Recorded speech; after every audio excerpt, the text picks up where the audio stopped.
He had loved the Mets since since they happened in the 1960s, and I remember him telling the story that my grandmother and grandfather would not let him root for the Yankees because they were Dodgers fans, and they were absolutely not. You're not going to root for the Yankees. You're going to root for this new team, the Mets. And he's like, hey, I'll do what I can, and just a real love kind of blossomed, and he and his sisters, my aunts, really just they lived and breathed the Mets, and it was really was this this kind of moving forward past the loss of the Dodgers, and there was this real sense of wanting to engage with this team that had always sort of been the underdogs, and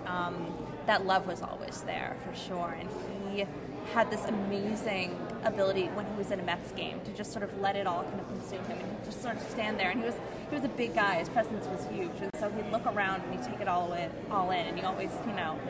knew something was going through his head. You always got a sense that it was very kind of theatrical for him, very operatic in a way, and he was just thinking about it constantly. And you definitely got a huge sense that there's this intellectual level that with which he was thinking about the Mets, and also a personal level, and also a level of real love and excitement. And it was something he was so passionate about that it's a wonderful thing. He definitely passed a lot of the Mets passion on to me, and I absolutely am very grateful for it. Even if I'm at school or I'm working really hard and I don't have time to listen to a game, I try to do my best so that I can keep up with the season. And it's amazing. We get so busy, we sometimes get really lost in our daily lives, but you can always come back to the Mets and always know that you have a community there of people who are just going to be able to talk with you about the things that you want to talk about and share this passion with you about something that is kind of like, oh, so you're a Mets fan, huh? And it's something that people kind of raise an eyebrow at, but it's something that I definitely consider to be a part of my identity as his daughter, as someone who was born in New York, as someone who has a real passion for the city and for the community, for sure. He had thought of this idea for this conference for, oh gosh, he's been thinking about it for years, and when he actually finally put it into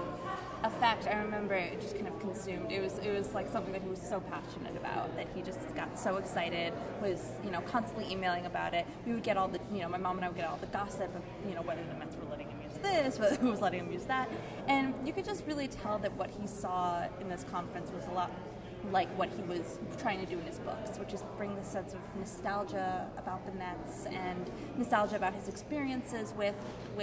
the team, with what the team meant to him, and he wanted to bring it into a public forum so that he could talk about it, the Mets could talk about it, different families like his would be able to speak and talk about it in a forum like this.